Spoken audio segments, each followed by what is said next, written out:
চিন্তা করছে ঠিক আছে, নাম তো এখনো লেখে নাই, তাহলে এখন আমার চান্স আছে, কালকে আসবো।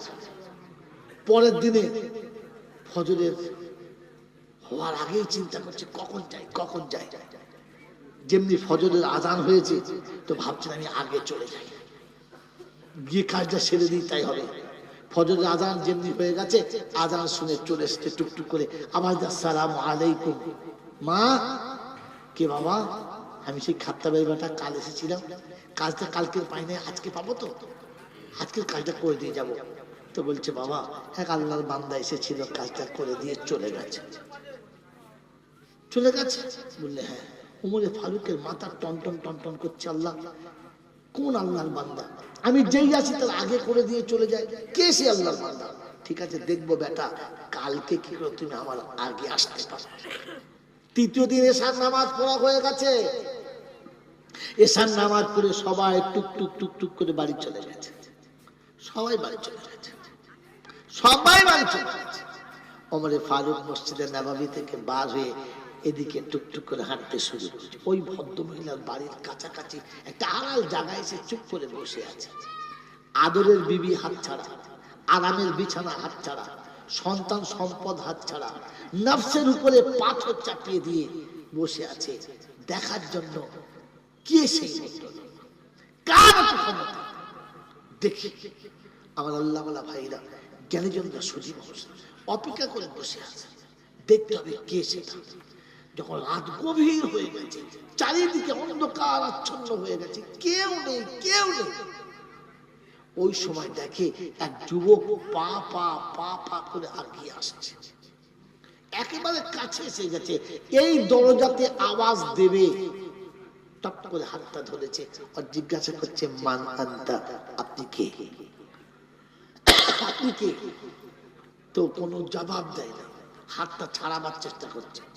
তো বলছে শোনো, নিজের জানের দুশ্মন হয়েও না, ওমরের হাত থেকে ছাড়া পাবি আশা করো না, হয় ওমরেরটা মেনে নাও আর তা নাহলে মৃত্যু ফাইনালটা জেনে নাও, বলো তুমি কে? কোনো জবাব দেয় না। তো বলছে আল্লাহর বান্দা, মুখের কাপড়টা খোলো দেখি তুমি কে। মুখের কাপড়ও খোলে না, কোনো জবাবও দেয় না, শুধু খালি হাতটা ছাড়িয়ে পালাবার চেষ্টা করছে। ওমরে ফারুক বলে ধরেছি যখন একবার, এত সহজে তোমাকে আমি হাত ছাড়া করবো না। দুজনের মধ্যে ধস্তাধস্তি, হঠাৎ মুখের কাপড়টা খুলে গেছে, আর যেমনি খুলে গেছে ওমরে ফারুকের হাতটা অটোমেটিক ছেড়ে গেছে, আর চুপ করে নিচে হয়ে পায়ের কাছে বসে গেছে, কারণ তাকিয়ে দেখে কাপড়ের ভিতরে আবু বকর সিদ্দিক রাদিয়াল্লাহু আনহু দাঁড়িয়ে আছে। বাবাজিরা, সোনারা, লালেরা, জ্ঞানীজনরা, সুধী মানুষরা, হযরত ওমর ফারুক উঠে বলছেন, আমিরুল মুমিনিন, আমরা কি সবাই মরে গিয়েছিলাম? এই এত রাতে এইভাবে এসে আপনাকে এই কাজগুলো করতে হবে? আমাদের বললেই তোমরা করে দিতাম, আপনি এত কষ্ট করে কেন করতে এলেন?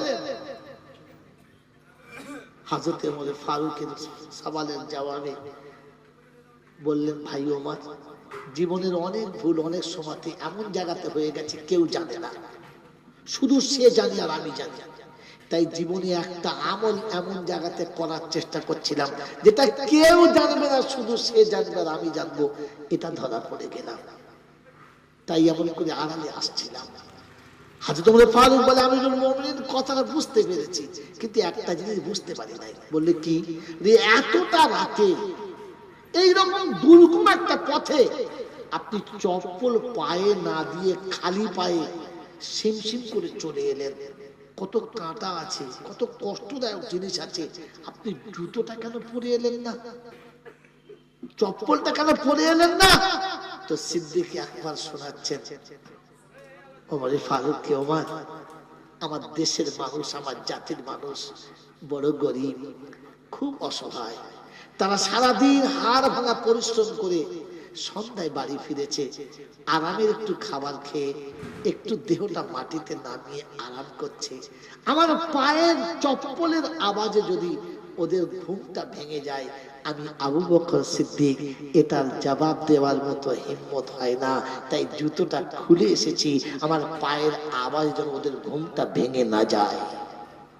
বাবাজিরা, আমার আল্লাহওয়ালা ভাইরা, জ্ঞানীজনরা, সুধী মানুষরা, এই দুজন মানুষ আল্লাহ নবী যাদেরকে পৃথিবীতে জান্নাতের সার্টিফিকেট দিয়ে দিয়েছেন, এরপরও এরা দুজনা এতটা মেহনত করে আসার কারণ হচ্ছে যে জান্নাতের নবীর পাশে থাকবে, এত পাশে আর কাউকে আসতে দেবে না। আমার আপনার ওই নবীর পাশে থাকার ইচ্ছা আছে না? না আছে ইনশাআল্লাহ? সত্যি বলছেন আছে? তো কার কার আছে একবার হাত তোলেন দেখি, খালি ইচ্ছাটা দেখতে চাই, পরে কথা বলবো। আছে ইনশাআল্লাহ? আছে?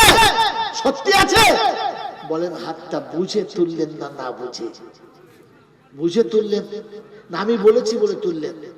যদি বলেন বুঝে তুললেন না না বুঝে আমি বলেছি বলে তুললেন? কথা বলেন, কথা বলেন। বুঝে তুলেছেন? আলহামদুলিল্লাহ, আল্লাহ আপনাদের বোঝার তৌফিক দান করুন, বলুন আমিন। জোরে বলুন। তাহলে আজ থেকে প্রতিজ্ঞা করছেন ইতিম আর মিসকিনকে খাওয়াবেন ইনশাআল্লাহ। খাওয়াবেন ইনশাআল্লাহ? সত্যি বলছেন খাওয়াবেন তো? সত্যি বলছেন খাওয়াবেন তো? তো সত্য কথা বলেন ও ভাঙড়ের বন্ধুরা, এই ঘটকপুকুর এলাকার যুবকেরা, আমার সোনামণি মায়েরা, বোনেরা, সত্য কথা বলেন, আজ থেকে প্রতিজ্ঞা নিচ্ছেন এতিমকে খাওয়াবেন ইনশাআল্লাহ? খাওয়াবেন ইনশাআল্লাহ? আমার আল্লাহওয়ালা ভাইরা,